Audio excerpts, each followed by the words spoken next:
Welcome to Pillow Talk. This is Catrina Dennis, and today we're going to be talking about whether video game companies should be held accountable for making bad games.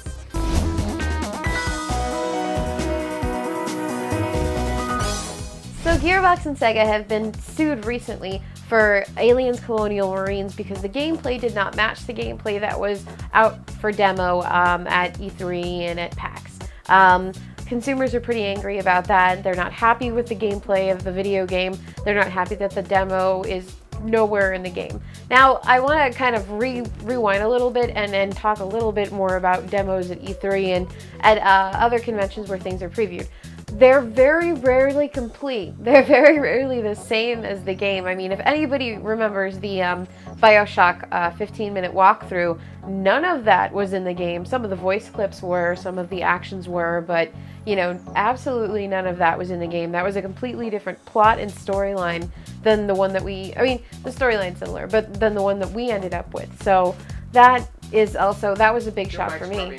So I never really expect much from gameplay outside of an entertaining experience that'll hopefully show me how the game works. That's what gameplay to me is when I go to a trade show like that. So I can understand why he's upset. I can understand why the consumer decided to take it to a class action lawsuit, which is pretty grand on the scale of angry complaints.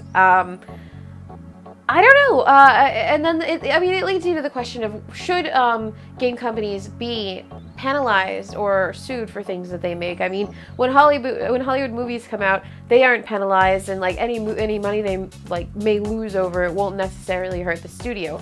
If any game company releases a big title and that doesn't do well, the studio gets hurt. We've seen studios recently get shut down simply because their games didn't do well. You don't see that happen in Hollywood. So it's a completely different market, and for consumers to get up and want to sue companies over making shitty games or putting out something that could be considered bait and switch is kind of ridiculous to me. I don't really see any real need to do that because, again, demos are primarily put out so that you can figure out how the game functions.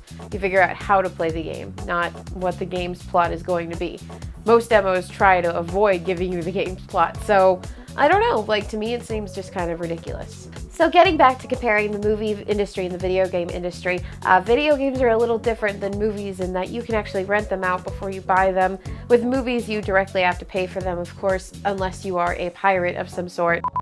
I mean, if we compare video games and movies, it's much different. You can't rent a movie the day it comes out. You have to wait or see it in theaters or pirate it before you can actually purchase the movie for yourself or rent it out to see if you like it. The movie industry doesn't hurt as bad as the video game industry does when video games are bad. So when video games are bad, they're already pretty much hurting the industry or the studio that makes them because they're not selling that well. And there's a lot more money in movies than there are in video games. So that's already a huge downfall to working in the video game industry. So to have somebody suing you because you made a bad game as if you didn't already know it because your game sold like shit is probably a definite extra kick to the balls, and I think it's unnecessary, personally. So ultimately, I think this lawsuit should be thrown out the window because, honestly, a bad movie has a longer lifespan than a bad game ever will. So, I mean, when a bad movie comes out, you have a chance to see it in theaters, you have a chance to rent it or get it on DVD, you have a chance to see it down on, on Hulu or Netflix, you have a chance to see it again when it re-releases in theaters. But with a game, it comes out once. It might come out another time if it's good, but if it's a bad game, that is the only game that comes out. That's the only chance that the studios have to make that money off of that game so that they can continue making games. So I think the lawsuit is completely unnecessary. I mean, if a game sucks, I'm sorry, you're the one who bought it. You could have rented it when it came out, but I just don't see the relevance of this lawsuit. I don't see this being a problem that should be on the lawsuit level. This is a problem that I would bitch to my friends about, oh shit, that game just fucking sucks, I'm so mad that I spent money on it and now I get to trade it in and it won't even be half as much as I bought it for. But then turning around and saying, well, I'm gonna get my uncle and we're gonna have a lawsuit so I can get 60,000 million kajillion dollars back is different. So overall, Damien, I really just wish you would get over it. I don't see any real reason for this lawsuit, at least from what I've looked at. And I think you're overreacting. Stop being such a Beverly Hills mom about this.